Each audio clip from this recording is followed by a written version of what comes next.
উন্নয়নৰ ফটাঢুলেৰে হিমন্ত বিশ্বৰ নিৰ্বাচনী ৰণদংকা।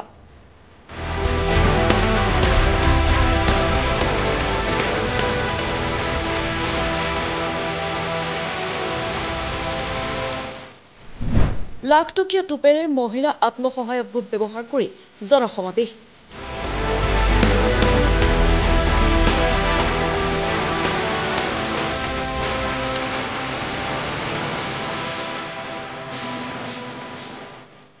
লোকসভা নিৰ্বাচনৰ বৈতৰণি পাৰ হোৱাৰ স্বাৰ্থত উন্নয়নমূলক কামৰ গইনা লৈ শাসনাধীন বিজেপি চৰকাৰে ৰাজ্যজুৰি আৰম্ভ কৰিছে নিৰ্বাচনী ৰণদংকা।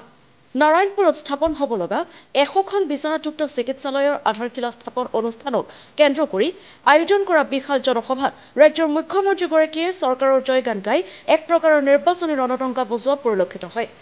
বিপুৰীয়া সমষ্টিৰ উন্নয়নৰ গতি বহুদূৰ আগুৱাই লৈ গৈছে। আজি মই আশা কৰিম যে এই বিকাশৰ যাত্ৰাৰ সময়ত আমি হাতত লোৱা এই বিকাশৰ কাৰ্যসূচীসমূহত অসমৰ জনসাধাৰণে নিশ্চয় লখিমপুৰ জিলা বিজেপিৰ তৎপৰতাত আয়োজন কৰা উক্ত জনসভাত জনসমাৱেশ কৰি মুখ্যমন্ত্ৰীৰ আস্থা আদায়ৰ ক্ৰুটি ৰখা নাই জিলা আৰু মণ্ডল বিজেপিয়ে।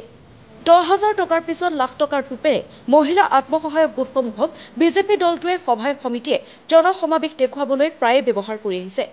শুদ্ধ জৰীপ আৰু তথ্যৰ আধাৰত মহিলাসকলক ধনৰাশি প্ৰদান কৰিব পাৰি যদিও তথ্যপাতিৰ নামত এটাৰ পিছত এটাকৈ নীতি নিয়ম উলিয়াই মহিলাসকলক নগুৰ নাকতি কৰি আহিছে। আজিও সভাৰ জনসমাৱেশৰ বাবে আত্মসহায়ক গোটবোৰলৈ মেছেজ প্ৰদান কৰি এক প্ৰকাৰৰ নিশ্চিত উপস্থিতিৰ বাবে দাবী জনোৱা হৈছে। সেই মৰ্মে গোটৰ মহিলাসকল সভাত উপস্থিত হৈছে যদিও কোনো ধৰণৰ আপ্যায়ন নাই তেওঁলোকৰ বাবে। দলীয় নেতাকৰ্মীসকলৰ বাদে বহু সংখ্যক লোক ৰাজ্যৰ মুখ্যমন্ত্ৰীগৰাকীক চাবৰ বাবেহে সভাত উপস্থিত আছে বুলি জানিব পৰা গৈছে। মাধৱদেৱ কলাক্ষেত্ৰকে আদি কৰি ৰাজ্য চৰকাৰে কৰা 2-1 উন্নয়নৰ কথাক বাদ দিলে মুখ্যমন্ত্ৰী হিচাপে আজিৰ ভাষণ তেনেই সাৰশূন্য বুলি বহুতেই মত ব্যক্ত কৰে। 1 লাখ চাকৰি, ভূমিপট্টা, অৰুণোদয় আঁচনি, ৰেচন কাৰ্ডধাৰী পৰিয়াললৈ প্ৰভূত সুবিধা, নতুন ৰেচন কাৰ্ড প্ৰদান, কলেজ স্থাপন, মাইক্ৰ ফাইনেন্সৰ ঋণ মাফ আদিৰ ফুলঝাৰিৰে মুখ্যমন্ত্ৰীয়ে সমাপ্ত কৰে ভাষণ। কৰ্মচাৰীক পুৰণি পেঞ্চন নীতিৰ আওতালৈ আনিলে চৰকাৰৰ মেৰুদণ্ড ভাগি পৰিব বুলি কোৱা মুখ্যমন্ত্ৰীগৰাকীয়ে নতুন নিযুক্তি আৰু নতুন কলেজ স্থাপনৰ কথা কোৱাটো কিমান যুক্তিসংগত বুলি বহুতেই প্ৰশ্ন তুলিছে। 500খন কলেজ একত্ৰিত কৰাৰ দৰে সিদ্ধান্ত লোৱা চৰকাৰখনে নতুন কলেজ ইউনিভাৰ্চিটি খুলি কি সূচাব বিচাৰিছে বুলি অলেখ লোকে সমালোচনা কৰিছে। নিযুত মইনা আঁচনিৰ জৰিয়তে নৱপ্ৰজন্মক লালায়িত কৰি আস্থা আদায় কৰাৰ কৌশল কৰা মুখ্যমন্ত্ৰীগৰাকীৰ ভাষণত নাই কোনো নতুনত্ব। তাৰোপৰি কৃষক, শ্ৰমিক, বিজ্ঞান প্ৰযুক্তিৰ উত্তৰণ, কৃষকৰ ঋণ মাফ, ঔদ্যোগিক বিকাশ, গৰাখহনীয়া, বানপানীৰ স্থায়ী সমাধান, আধাৰ বঞ্চিত লোকক আধাৰ প্ৰদান কৰা আদিৰ ক্ষেত্ৰত মুখ্যমন্ত্ৰীগৰাকীৰ আশ্বাসমূলক ভাষণ শুনাৰ মানসিকতাৰে যোৱা লোকসকলে মুখ্যমন্ত্ৰীৰ ভাষণত নেদেখিলে একো আশাল ৰেঙনি। News desk report, UA news. অন্যতম কাৰ্যসূচী আছিলে নাৰায়ণপুৰত জিলা চিকিৎসালয় স্থাপন কৰা।